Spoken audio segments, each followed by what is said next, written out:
About the design process for this balloon is we went into it with several ideas, but once the idea of the cheese touch and an inflatable piece of driving cheese on the street came out, we kind of knew right away that this is the concept we wanted to pursue. Another cool thing about this balloon is that we always have to work in a lifting chamber. So with something like Wimpy Kid, who's kind of a skinnier balloon, we always have to plan for some sort of accessory that will help give him enough lift to fly through the parade. In this case, it was the backpack, which ended up looking really cool.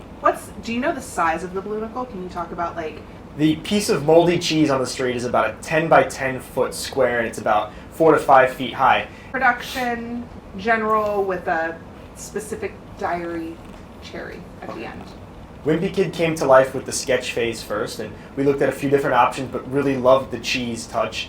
And once we locked in on that design, we developed a 3D model. And from that model, we took patterns and flattened them out into what would end up being pieces of fabric. And those pieces get cut out and they get brought to a heat sealing machine that melts the fabric together, building a white balloon, which then gets painted by hand with rollers and paintbrushes. Another cool thing about this balloon is that it features not only a helium balloon in the sky, but a balloonicle on the street. And a balloonicle is different from a helium balloon because it's not a sealed chamber. It has a fan that's constantly feeding regular air from the outside to keep its shape. I think what people are going to be excited about is that anybody from a kid to an adult is going to find this balloon hilarious, because you've got the piece of cheese scooting around on the street, and you've got Wimpy Kid kind of leaning down, tempting fate, like wanting to touch it but not quite touching it. It's going to be a funny moment.